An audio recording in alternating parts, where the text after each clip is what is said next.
Hello and welcome to Allie in Sweatpants. My name is Allie and I am wearing sweatpants.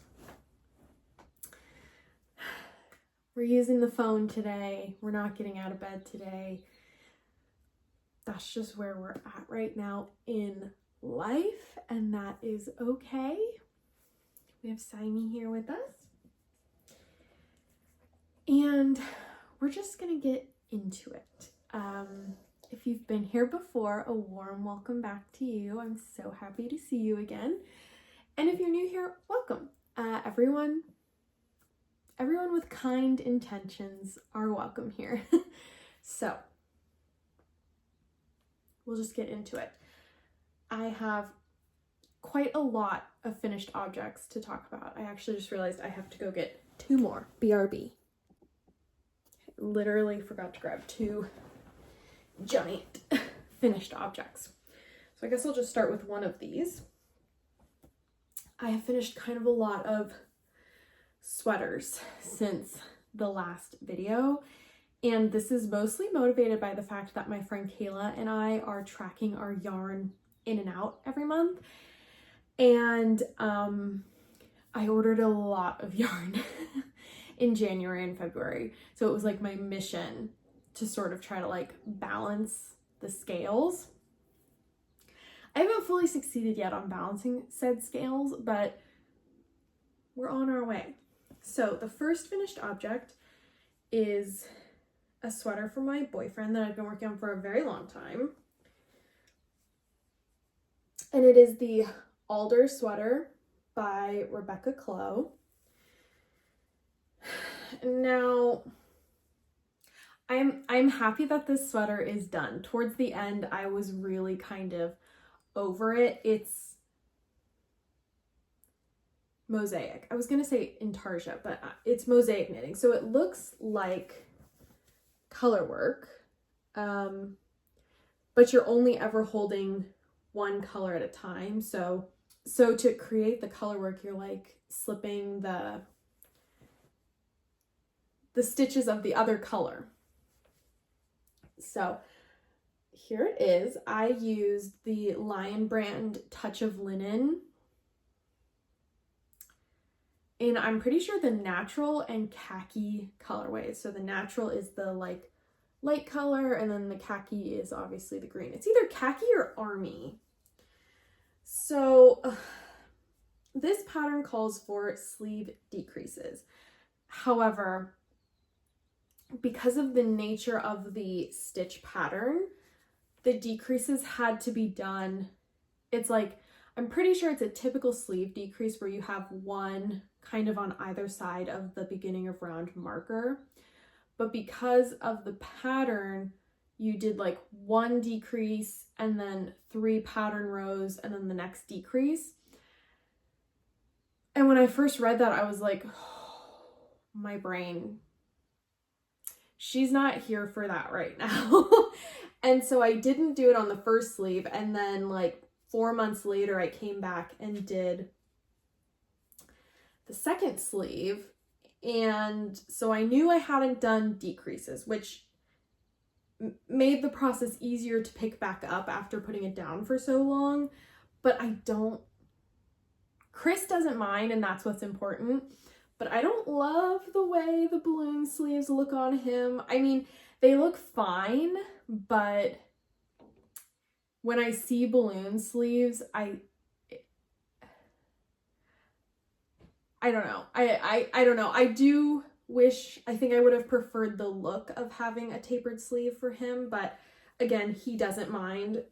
So really that is what's important. I still have all the ends that I need to weave in. Maybe I'll do that today because he was pretty excited about this sweater. It's very heavy.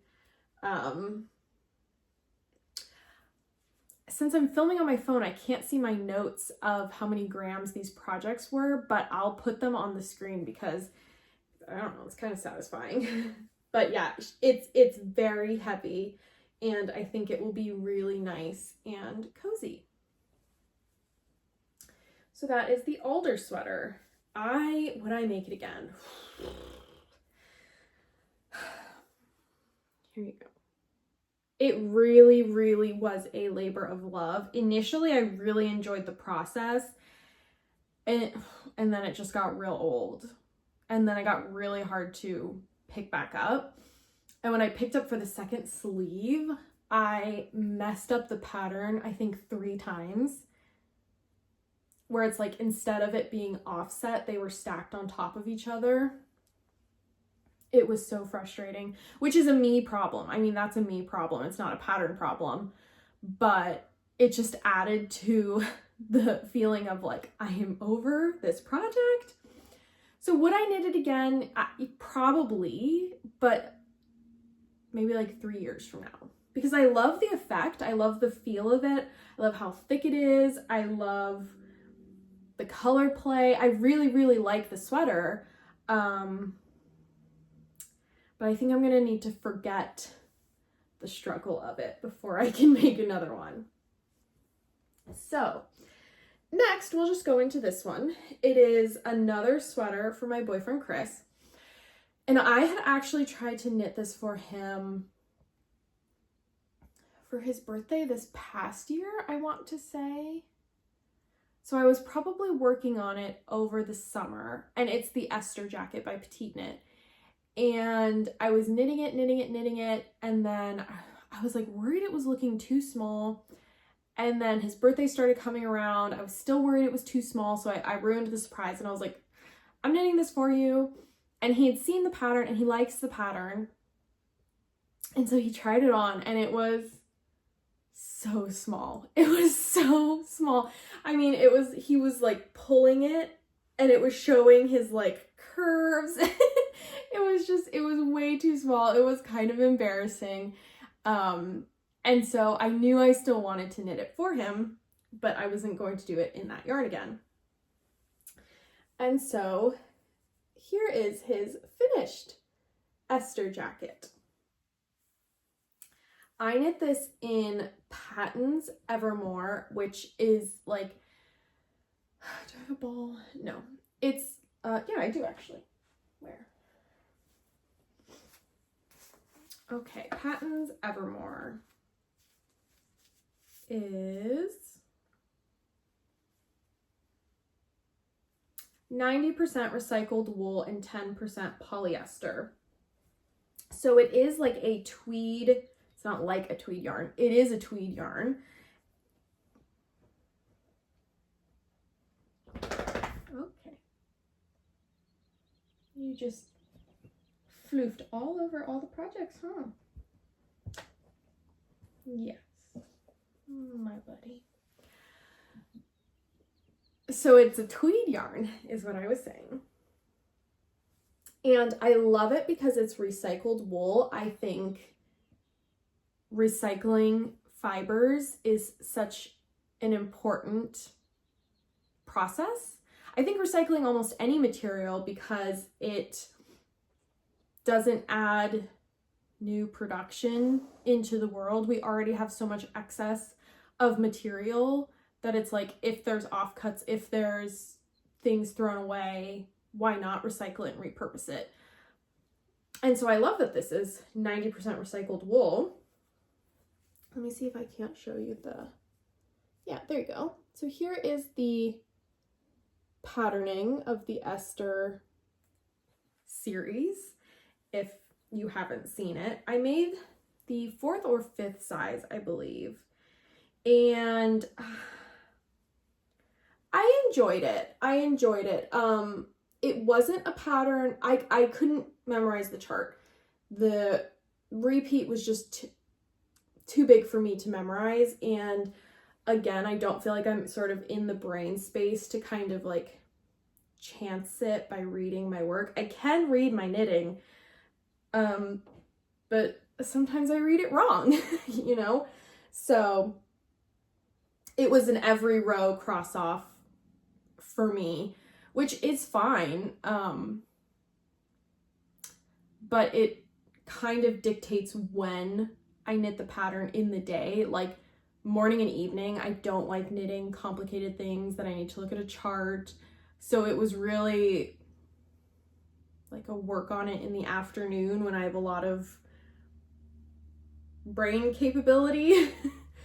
And yeah, I don't know how I messed up. Well, I do know how I messed up the buttons.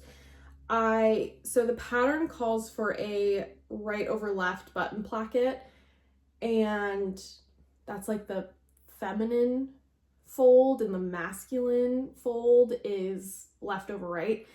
It doesn't matter for myself. I prefer left over right. I just prefer the way that that looks over right over left.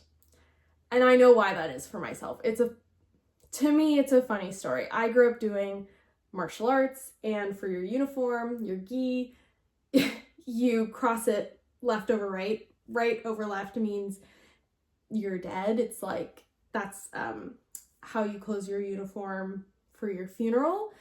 And so it's always left over right for me. And I had a wrap dress one time, and I really liked it, and I put it on, and I was like, why does this feel so weird? Why does this look so weird? And then I realized it was right over left, and I called my mom in, and I was like, Mom, what's wrong with this dress? And she doesn't do martial arts. My dad does. And she looked at it, and she immediately went, oh, it's right over left. And I was like, okay, so I'm not crazy. But anyway, all that to say, you can have your button placket close however you want it to. But the pattern, it's written for right over left, and I wanted to do left over right. And so this button, it's supposed to close like basically all the way at the bottom, like that down here. But the way I like inverted the buttons, right? So we have one up where it's supposed to be here, but we don't have one down there. And it kind of was bothering me because when Chris wears it, the placket sort of does like that. And I told him that I could add another button, no problem. And he was like, I kind of like it. So I'm leaving it. And yeah, there are decreases in the sleeves, not very many, but he looks so cute in this little cardigan, and he really, really, really likes it. So that is the Esther jacket. I would definitely make this pattern again, but like I said, the chart, it's just a big repeat, that's all. And that kind of gets tiring after a while. So next is a big finished object for me, and it's my dad's Lazy Days pullover with the double knit shawl collar. Let's see if I can't show this. So I have washed and blocked it. Oh gosh, I'm gonna get a hanger. It's just a big sweater with a big collar. I need to lint roll this because it is full of Simon's fur. I really want this to look good when I present it because it was so much work, but I don't know, maybe you can kind of see the shawl collar vibe. So here it is in all of its glory. You can really see how much longer the back is than the front, unless you have this like very deep. But I had my dad try it on a bunch before I washed and blocked it, and it was at a very good length. And so I didn't even really stretch other than the front when I was blocking. I just kind of like straightened.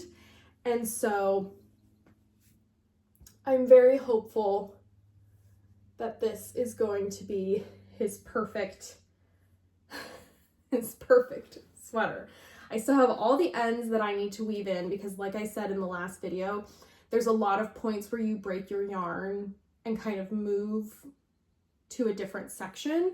So there are quite a few ends to weave in, but that's okay. This is again in the Patton's Evermore recycled wool. I've bought all of my Patton's Evermore at Joann's, which is closing. I have no idea if it has sold anywhere else. I hope that it is because I really enjoy the yarn, but I don't know. You can always go to yarnsub.com. I do that all the time to look for good replacements, but yeah, if it's not sold anywhere else, I'm sorry. I don't really know. But yeah. There's nothing more I really want to say about this.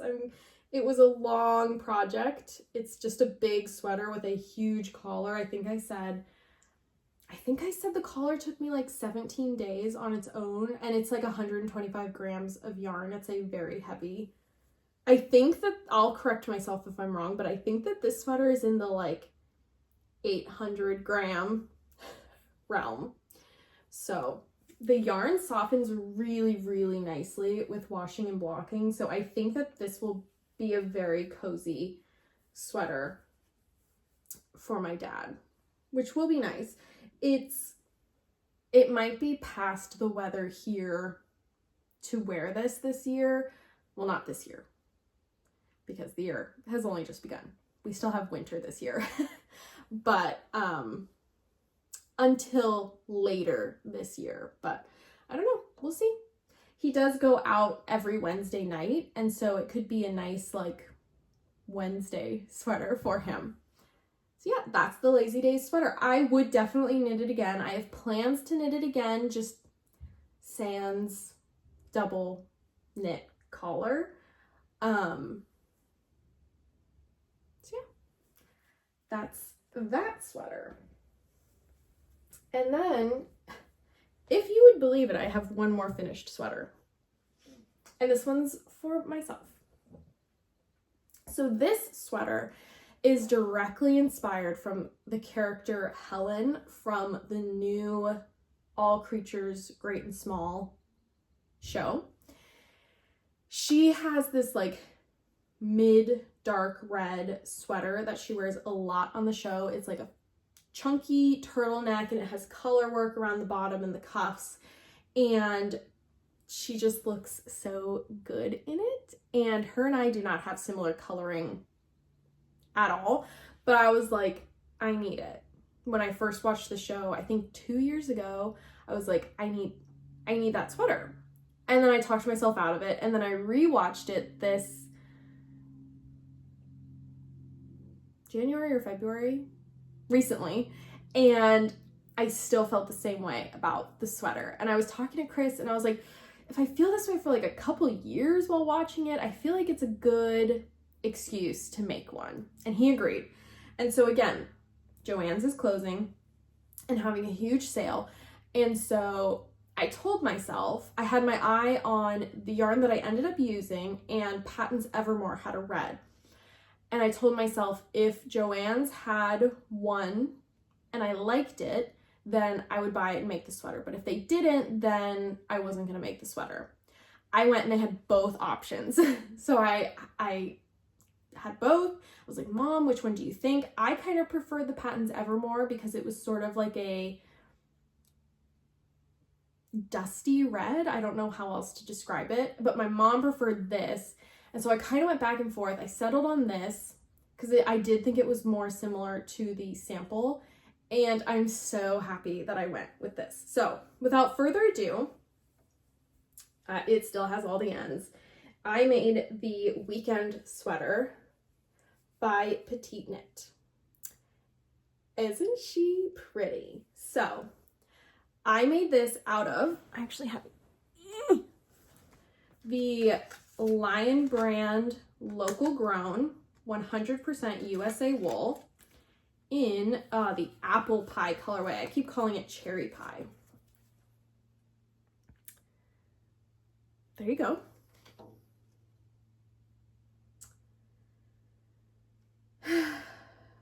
It's a lovely yarn. It really is a lovely, I would say buttery. To work with, I found it very buttery.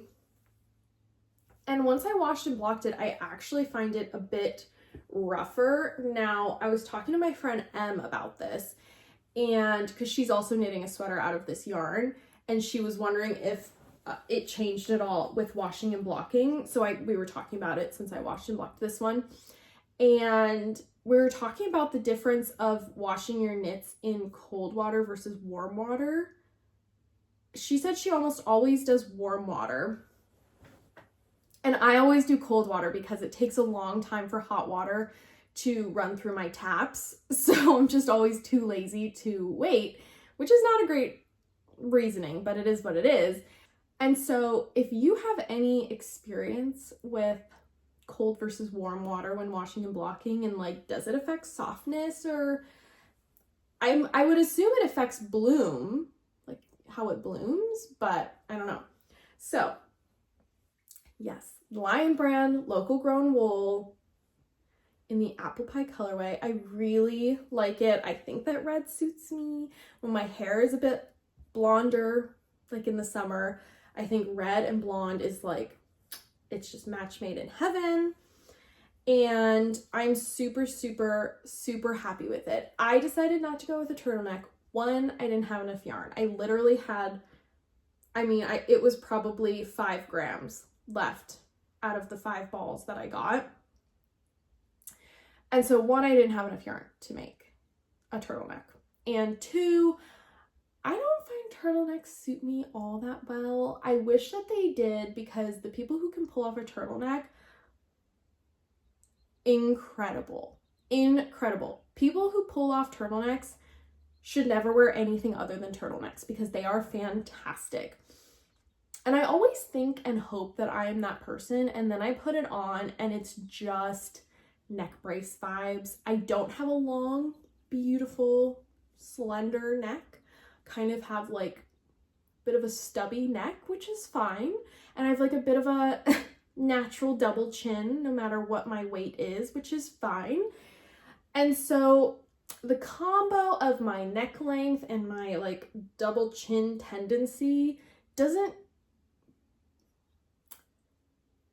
suit a turtleneck, in my opinion, on my body and my features.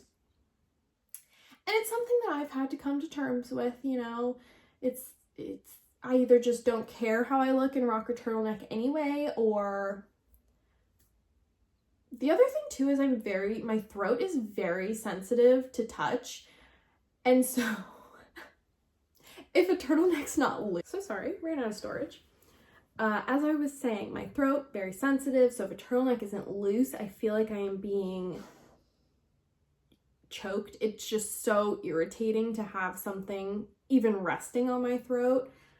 And that leads me to, I have washed and blocked this, and I think I need to steam the neck open just a bit more, because when I tried it on, the front did feel like it was like pulling on my throat, which I don't love that feeling. It really is just a lot sensorily. And so I think I'm gonna steam it in the hopes of loosening that up. But this, I believe, is my first ever drop shoulder sweater.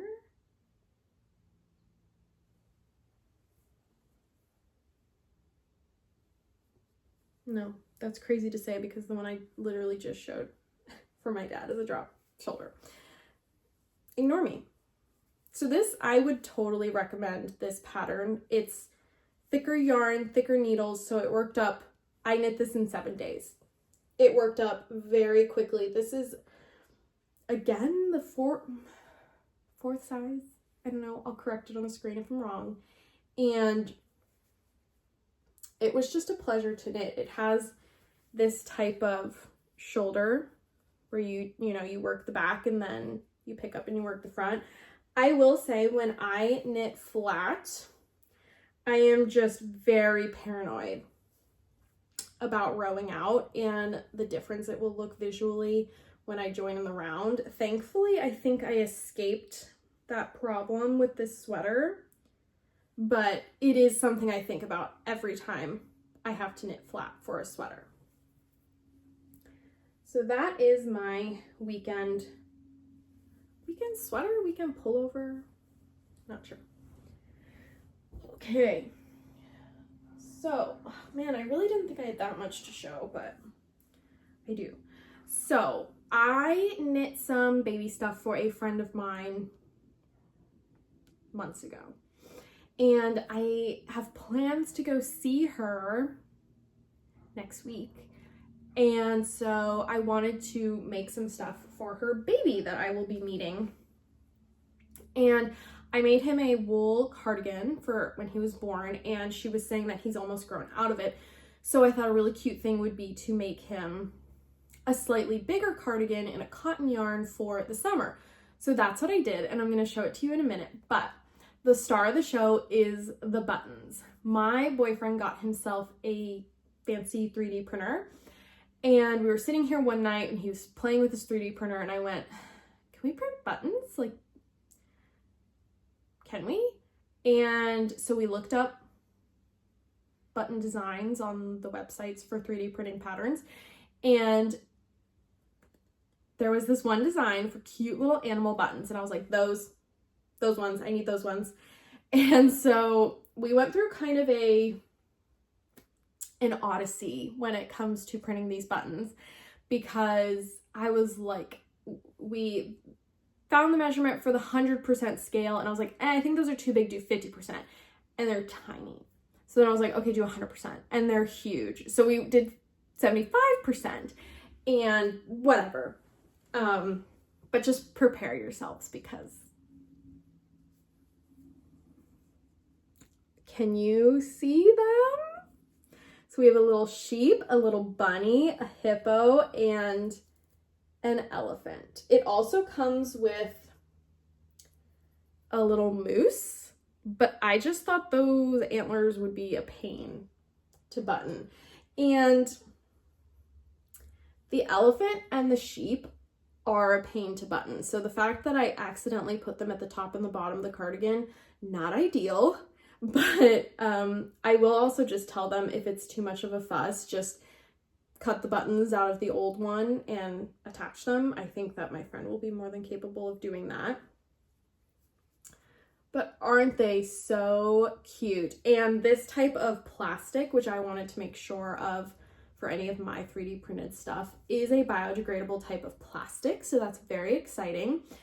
And I sewed them on and I showed Chris, and he went, hope they don't melt in the dryer.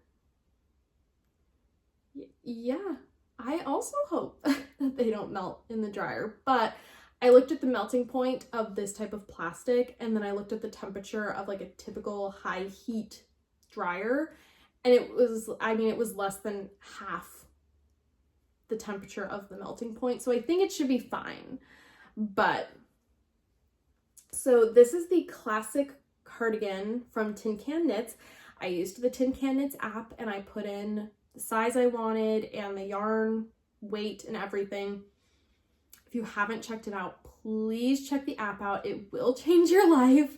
It's free. It's incredible. I would pay for it. It's so good. Like, it's so good. Please check out the Tin Can Knits app. But so yes, it's the same cardigan that I knit her baby initially, but I do think it's not a lot bigger, but I do think it is bigger, so I think it will work just fine. And I knit him a little bear lovey blankie out of these exact colors. So the bear was this brown and the blankie was this yellow, so I thought that was kind of cute, like it ties in the previous gift. So I knit, you know, here's the thing, right? I knit a size, but I didn't gauge swatch, and I used yarn thicker than recommended in the pattern. So what size will it actually be? Who knows? But it's really fun. It's just a cute little stockinette cardigan. I mean, she's cute. The yarn that I used, okay. So the brown, of course I threw it away. The brown is from Hobby, and it's one of their rainbow cottons in the fingering weight yarn. And then the yellow is Drops Muscat. in the color 85, and this was actually sent to me a long time ago from my friend Martina. And this is all I have left from what she sent me, which I think, I don't know what I'll make with it. Probably a baby something.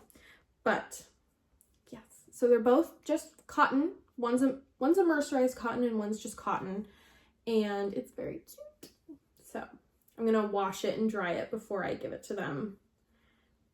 And let's all just hope the buttons don't melt to it. And then I actually knit this next thing before I knit that cardigan because I was more excited about this than the cardigan.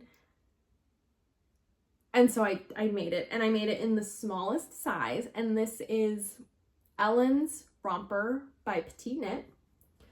Look at it. Oh, look at it. It's just tiny. So I have knit this once before for a different friend of mine that has children. I knit it for her second child, and she was able to wear it last summer, which is so cute. It was really cute. And again, these yarns I used for this baby's previous gifts. This green, oh, I made him Williams overalls, and this green was the bib of the overall, and then the brown were the legs of the overall, and then again this yellow I used in his lovey and his cardigan. So it's just super cute. This is a really fun to me pattern. You make a little raglan t-shirt, and then I never follow the instructions for this little I-cord band just because I find what I do a little bit more simple. What I do is I just knit the casing and then I knit it down to the stockinette to create like a little tube, and then I go down into the little bloomer section, and I find that works really, really well for me. And then yeah, and then you knit a little I-cord drawstring. And for this, I'm actually going to try to use some of the original buttons that we printed that were too small for the cardigan. So I mean, you can see that they are just tiny, tiny, tiny. But the holes for the bottom of this are tiny.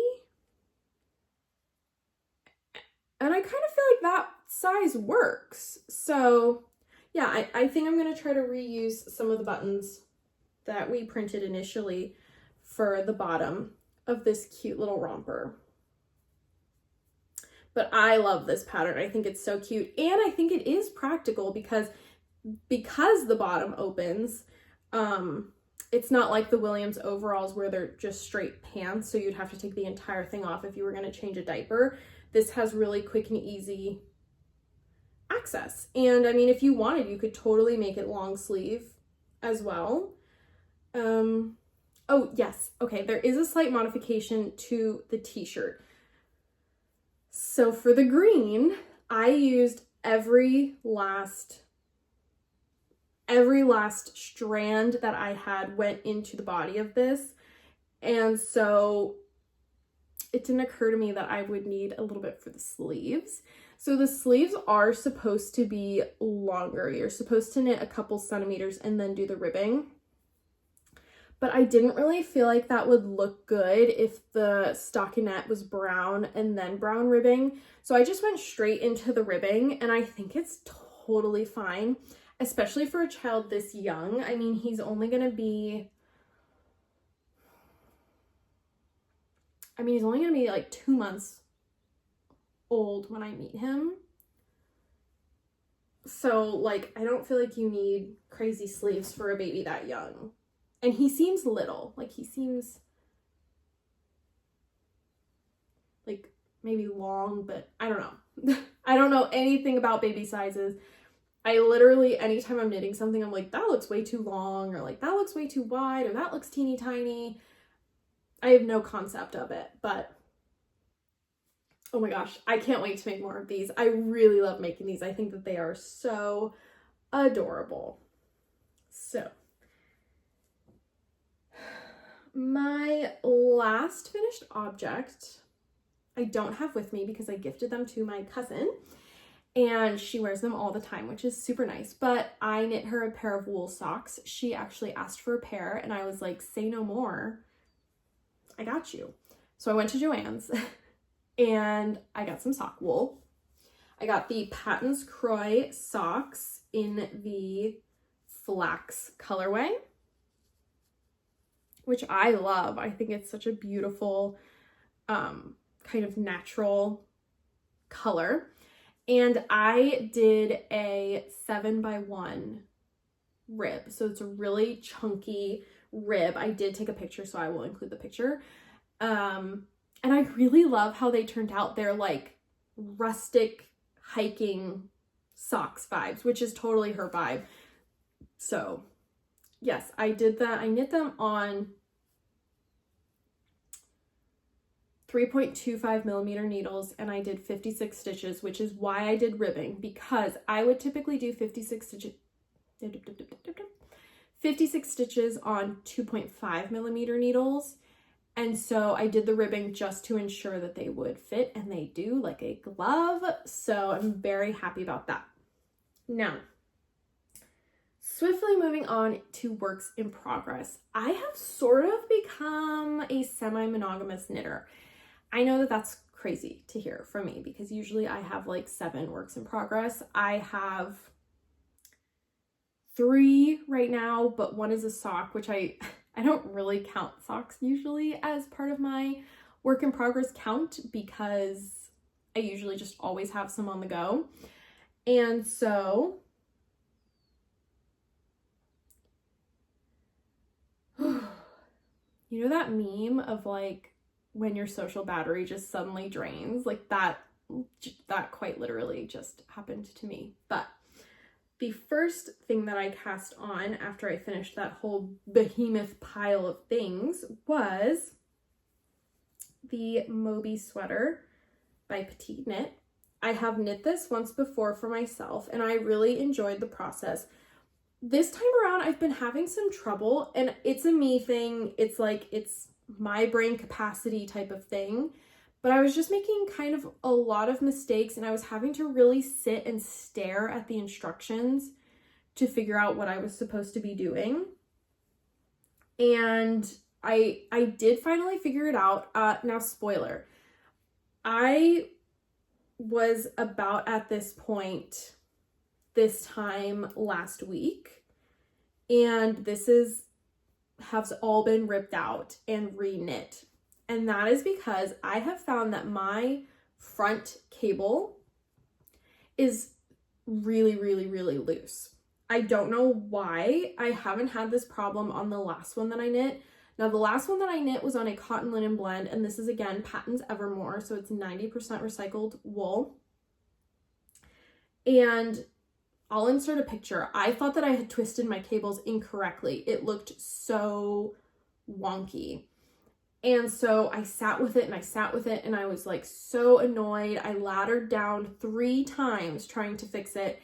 And then I was talking to my friend Marta and she was like, I fear that if there is too much yarn, even if you ladder, it's not going to fix the problem because the stitches will just sort of loosen again. And I was like, the girl is speaking truths. And so I ripped it all out and I started again, and I'm very happy that I did. As you can see, the cables both look very tight and twisted. And that is not necessarily because I fixed my tension issue. I posted about it on my Instagram and I had a really lovely person message me a bunch of different techniques I could do to tighten my stitches, which thank you so much. I am doing that. I was using a cable needle and I've stopped doing that and just started rearranging the stitches straight onto the needle, and that really, really helped, but not entirely. And so what I have done is I have found the stitch that is too loose and I have started pulling it from the back. And after I'm done, I'm just going to like use a piece of yarn and secure these stitches together so that the cable maintains a tight twist. What was happening was let me see if I can't, sort of right here between these two cables, there would be a sort of flat part. So one cable wouldn't look like it was disappearing into the next. There would be a sort of a flat part in between that would make it just not quite look right. And so by pulling that stitch from the inside, it kind of pulls in that stitch that is causing the cable not to look so neat. So this is for my boyfriend, Chris. I've been wanting to make it for him for quite a while, and I finally started. I have connected the front panels together, just kind of barely. And again, I had another problem with this. I don't know what was going on. I had the amount of stitches I was supposed to. I did the amount of increases I was supposed to. And then for whatever reason, when I started doing the pattern here, I didn't have enough stitches. So I added stitches, and then I had too many stitches. And I tinked back and forth probably 5 times trying to figure out what the heck was going on that front panel. I finally sorted it out. We're all good. But yeah, I just added my second ball of yarn. So one ball really got me pretty far on here. Again, it's the 4th or 5th size. I don't know. I will write it down. And I really like it. These are the only actual cables. This is not a cable. But I love how that center panel looks. I think it is such an effective texture. And then everything on the side is double moss stitch. I love moss stitch. I love double moss stitch. I have no problem knitting it. I think it's super cozy. I love the texture. And yeah, I love the Moby pattern. I think it is a really beautiful pattern.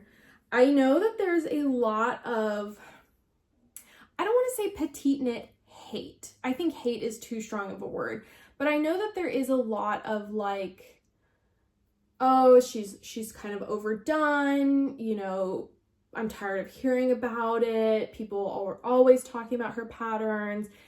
Instagram is oversaturated with her designs. I hear ya, and I totally get it, but I love Petite Knit designs. I think that she is so successful for a reason. I don't think that her style is for everyone. And I certainly don't like every pattern that she releases, but the ones that I do like, I really like. And I think that most of the time there's a lot of attention to detail, especially in her newer patterns. And so I have no qualms with Petite Knit or her patterns or the frequency of hearing about them or anything. I'm sorry if you do. I have heard kind of some Reddit horror stories about people on Reddit talking about YouTube podcasters and being, quite frankly, hypercritical, and there's no need. There's no need to be unaccepting, especially in knitting. I mean, I don't want to get on my soapbox, but all that to say, I knit a lot of Petite Knit. I don't knit solely Petite Knit. I do try to be conscious about exploring every designer that I come across. And I do think I knit a good variety. This is definitely a Petite Knit heavy episode, and that's kind of okay. It's okay to find the designers that we jive with, So I'm sorry if it annoys you. You can let me know if it does. I can't promise to change anything about the patterns that I choose, especially since I already own them, so it's economical to knit them again. But yes, that is my Moby sweater. Sorry for the rant, whatever. And then my next work in progress, which I've been working on the past few days, is with this big ol' cone of yarn. This is the Studio Donnagal soft Donnagal yarn, which is 100% merino from Australia. I know this because I emailed them. I have a very exciting yarn project coming up that I really want to get started on, but I kind of feel like I need to gather. I want to be well informed when I start the project, and this was going to be part of that project, but it does not qualify because it is an Irish produced yarn, but it is not an Irish grown wool. So that's kind of a hint at the project, but it's very beautiful. It's a very thin, let me see, can you even see how thin? It's a very, very thin yarn. However, I plucked off a little strand of it and I just ran it underwater. I didn't even use soap, and it blooms quite a lot. So that's, I'm sorry, am I in your way? So that's pretty exciting. And with this yarn, I am knitting the Koopla sweater from the 52 Weeks of Easy Knits book. I knit this for Chris last year and he loves it. We call it his gucky because when I was making it, we made a joke of how it was like better than Gucci. And you know how there was that whole meme going around where instead of saying Gucci, you say gucky. So it's his gucky. So I am making my very own gucky. And as I said, well, I didn't say, I am going out of town next week. That's how I'm seeing my friend with the baby. And so this was going to be my travel project because my mom and I are driving, and I just got too excited and cast it on now. I am making the 3rd size, which I think and hope will be nice and roomy, but we'll see. It's knit on 3 and 3.5 millimeter needles. It's knit bottom up. It's knit flat, all things I don't typically do. But I'm kind of enjoying just making a piece of flat fabric. And I remember this from last time too. What I don't enjoy is seaming, but I also never take the time to do it well. And so I'm going to take the time to do it well this time. I love bubble stitch. I think, oh my God, I just think it is one of the most visually pleasing stitches that there is. And remembering how much this blooms when I wash it, I think it's just going to be a super thick and cozy sweater. So you can kind of see there the difference between the unwashed and washed yarns. Get out of here. So it puffs up a lot, which I'm very excited about. So I think it's going to be really nice and cozy. Chris has already talked about trying to steal it, and I told him that we could share it. Initially, I was like, get away from my sweater, and then I realized that I literally always wear his sweater that I made for him. So I was like, we can share. So yes, that is my current work in progress, and I'm really enjoying it. I'm enjoying the experience of knitting from a cone, as long as the cone is on the ground. When I move to the couch, I have to have the cone on the couch next to me, and that doesn't work as well. But when it's on the ground and you just pull straight up, fab. So my last work in progress, Simon is laying on.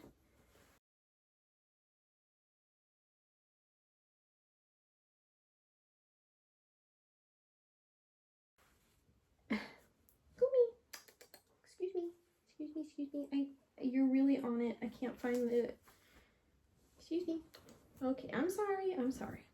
And it's going to be a pair of, I'm sorry, so offended, a pair of socks. So here is the company.